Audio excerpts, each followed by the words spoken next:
Hi అండి, అందరికీ నాకు వండటం వచ్చండి ఛానల్కి స్వాగతం. ఈ వీడియోలో వెజ్ కబాబ్ ఎలా ప్రిపేర్ చేసుకోవాలో చూపిపోతున్నానండి. హై ప్రోటీన్ కంటెంట్ ఉంటుందన్నమాట. సో వెజిటేరియన్స్ లాంటి వాళ్ళకి ఇది మంచి డైట్ అని చెప్పాలి. అలాగే వెయిట్ లాస్ అవ్వాలనుకున్న వాళ్ళు కూడా దీన్ని తప్పకుండా ట్రై చేయాల్సిందే. చిన్నపిల్లల నుంచి పెద్దవాళ్ళు, వయసు అయిపోయిన వాళ్ళ వరకు కూడా తినొచ్చండి. ఎంతో హెల్తీ ఇది. సో సింపుల్ ఇంగ్రీడియంట్స్ తో ఈజీగా ప్రిపేర్ చేసుకునే మెథడ్ అయితే చూపిస్తాను. ట్రై చేసి చూడండి, తప్పకుండా బాగొస్తాయి. టేస్ట్ కూడా చాలా బాగుంటుంది. ఫస్ట్ అయితే వీటిని ప్రిపేర్ చేసుకోవడానికి పప్పులన్నిటిని ఒక 4 గంటల ముందే నీట్ గా కడిగి నానబెట్టుకున్నానండి. నేను ఇక్కడ తీసుకున్నది వచ్చి 1 కప్పు వరకు పొట్టు పెసళ్ళు, అలాగే 1 కప్పు నార్మల్ పెసళ్ళు అనమాట. వీటన్నిటి క్వాంటిటీ వచ్చి ఒక్కొక్కటి 50 గ్రాములు చెప్పునండి. అలాగే ఒక 1/2 కప్ వరకు బఠానాలను తీసుకున్నాను. మీరు ఫ్రెష్ గా గ్రీన్ పీస్ ఉన్నట్టయితే అదైనా యూజ్ చేసుకోవచ్చు.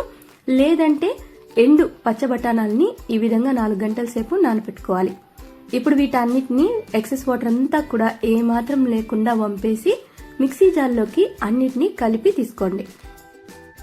ఈ విధంగా అన్నిటినీ తీసుకున్న తర్వాత ఇందులోకి ఒక 3 ఎండుమిరపకాయలు, మీ కారానికి సరిపడే క్వాంటిటీని అడ్జస్ట్ చేసుకోండి. అలాగే ఈ సైజులో చిన్న అల్లం ముక్క, ఒక 7-8 వెల్లుల్లిపాయ రెబ్బల్ని యాడ్ చేసుకున్న తర్వాత మిక్సీలో వీటన్నిటిని ఇప్పుడు నేను చూపిస్తున్న విధంగా గ్రైండ్ చేసి తీసుకోవాలి. చూడండి, ఇందులో ఏ మాత్రం కూడా వాటర్ లేదనమాట. కాస్త డ్రైగా సాఫ్ట్ గా ఉంటుంది. ఈ విధంగా గ్రైండ్ చేసుకున్న దాన్ని మనం ఒక బౌల్లోకి షిఫ్ట్ చేసేసుకుందాం. ఇప్పుడు ఇందులోకి చిన్న చిన్న ముక్కలుగా కట్ చేసుకున్న ఒక మీడియం సైజ్ ఉల్లిపాయ ముక్కలు, ఒక కంప్లీట్ క్యారెట్ ని సన్నగా తురిమి యాడ్ చేసుకోండి. అలాగే సన్న సన్న ముక్కలుగా కట్ చేసుకున్న స్ప్రింగ్ ఆనియన్ అండి, లేకపోతే మీరు స్కిప్ చేసేయచ్చు. అలాగే సన్న సన్న ముక్కలుగా కట్ చేసుకున్న బీన్స్, కొంచెం కొత్తిమీర, 1/2 టేబుల్ స్పూన్ జీలకర్ర. మీరు ఈ ప్లేస్ లో వేయించి పొడి కొట్టిన జీలకర్ర పొడైనా యాడ్ చేసుకోవచ్చు. 1.5 టేబుల్ స్పూన్ వరకు పెరుగు, 1/2 టేబుల్ స్పూన్ కారం పొడి, 1/2 టేబుల్ స్పూన్ ధనియాల పొడి, 1/2 టేబుల్ స్పూన్ గరం మసాలా. వీటితో పాటు ఇవన్నీ చక్కగా బైండ్ అవ్వడానికి 1 టేబుల్ స్పూన్ వరకు శనగపిండి యాడ్ చేసుకుంటున్నాను. అలాగే ఒక 1/2 లెమన్ జ్యూస్ ని పిండేసుకోవాలి. ఇలా వీటిని యాడ్ చేసిన తర్వాత అన్ని కలిసే విధంగా కలుపుకోవాలండి. మీకు ఒకవేళ కలిపిన తర్వాత ఈ మిక్స్చర్ లో కాస్త తడి ఎక్కువగా ఉంది, మీరు కబాబ్స్ లాగా షేప్ చేయడానికి సరిపోవడం లేదంటే ఇంకాస్త శనగపిండిని యాడ్ చేసుకోవచ్చు. ఇలా ఇవన్నీ కలిసిన తర్వాత ఇందులోకి రుచికి సరిపడా ఉప్పుని యాడ్ చేసి చక్కగా మరోసారి కలిపేసుకోండి. ఈ విధంగా మనం కబాబ్ బ్యాటర్ ని ప్రిపేర్ చేసుకున్న తర్వాత కన్సిస్టెన్సీ ఈ విధంగా ఉండాలి.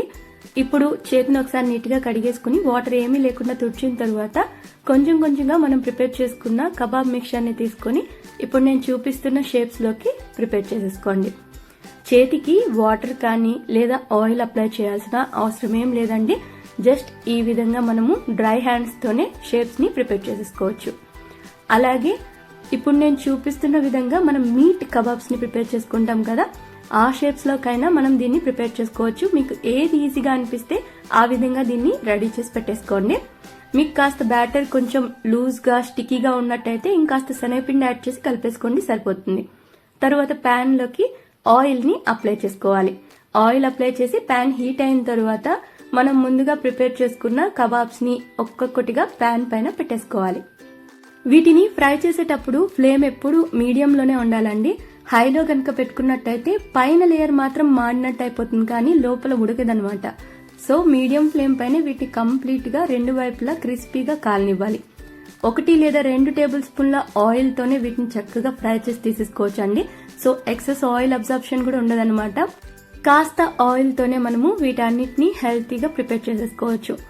ఒకవైపు కాస్త క్రిస్పీగా ఫ్రై అయిన తర్వాత రెండో వైపుకి వీటన్నిటిని టర్న్ చేసేసి పైన లైట్ గా ప్రెస్ చేస్తూ 2 వైపులా ఇప్పుడు నేను చూపిస్తున్నాను కదండి, ఈ విధంగా క్రిస్పీగా కలర్ చేంజ్ అయ్యేంత వరకు ఫ్రై చేసుకోవాలి. ఈ విధంగా మనం మీడియం ఫ్లేమ్ పైన వీటిని కాస్త నెమ్మదిగా ఫ్రై చేసుకుంటూ ఉన్నట్లయితే లోపలంతా కూడా చక్కగా ఉడికిపోతుంది. ఇప్పుడు వీటన్నిటిని మనం ఒక ప్లేట్ లోకి షిఫ్ట్ చేసేసుకుందాం. ఇదే విధంగా మిగిలిన బ్యాటర్ తో మీకు కావాల్సినన్ని కబాబ్స్ ని మీకు నచ్చిన షేప్స్ లో ప్రిపేర్ చేసుకుని వీటిని సాస్ తో లేదా మేయోనీస్ లాంటి వాటితో డిప్ చేసుకుని తిని చూడండి. టేస్ట్ చాలా చాలా బాగుంటుంది. ఇందులో వాడిందంతా కూడా కూరగాయలు మరియు పప్పులే కాబట్టి హై ప్రోటీన్ హెల్తీ డైట్ అండి. మీరు దీన్ని కావాలంటే బ్రేక్ఫాస్ట్ గా తినొచ్చు, స్నాక్స్ ఏదైనా తినాలన్నప్పుడు తినచ్చు అనమాట. రోజంతా కూడా ఫిల్లింగ్గా ఏమాత్రం ఆకలేయడము అలాంటివి లేకుండా చాలా హెల్తీ వేలో ఉంటుందన్నమాట బాడీ మొత్తం కూడా. సో ట్రై చేసి ఎలా ఉందో మర్చిపోకుండా కామెంట్ సెక్షన్లో కామెంట్ చేసేయండి. ఈ వీడియో కనుక మీకు నచ్చినట్టయితే లైక్, షేర్ ఇంకా కామెంట్ చేసేయండి. ఇంకా సబ్స్క్రైబ్ చేసుకోలేదా? అయితే సబ్స్క్రైబ్ కూడా చేసేసుకోండి.